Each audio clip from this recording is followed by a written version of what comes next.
The 2018 Volvo S60's trio of engines make for a desirable spec sheet, but they come up a little short on refinement as it stands. The S60 doesn't quite justify its price tag when it comes to performance. Most S60s feature a 2.0-liter turbo 4 rated at 240 horsepower and 258 pound-feet of torque. That Volvo brand's T5, the base engine, shuttles power to either the front wheels or all four for an additional $2,000 via an 8-speed automatic transmission.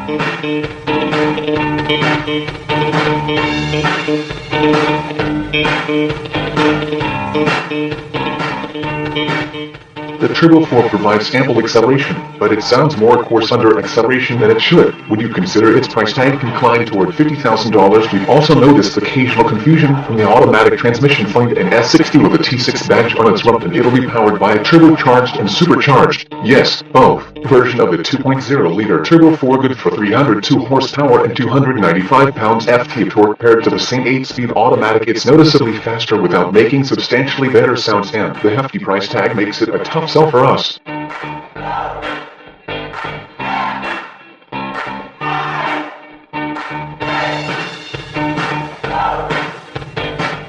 Volvo only offers the T6 with the R-Design trim package and all-wheel drive. Topping the range is the S60 Polestar with its 362 horsepower, 346 pounds-ft of torque version of the T6's engine. It's fast thanks to its broad torque curve, but not as ferocious as rivals with full-on performance cars like the BMW M3 and Mercedes-AMG C63. It's also not a lot cheaper, making it something of a dubious value unless heavily discounted. Base S60s with their standard 18-inch alloy wheels have a well-controlled ride that can occasionally crash hard on big bump selection. The optional 19-inchers makes things more brittle.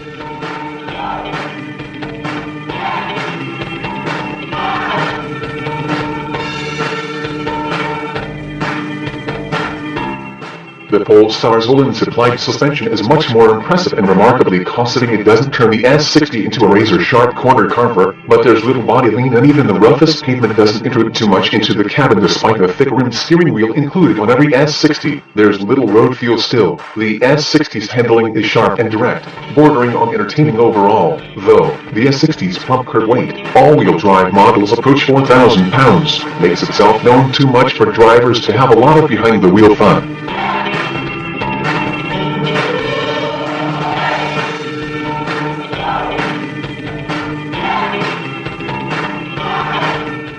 The optional adaptive suspension provides several different suspension settings, but even the standard non-adjustable setup, plush enough for day-to-day driving and taut enough for a jog through the twisties, all-wheel drive is optional with the base engine and standard elsewhere, as you might expect for a country covered in snow for much of the year. The Haldex system quickly shuttles power around as needed. Up to 50% of the sedan's power can be shifted rearward for more traction.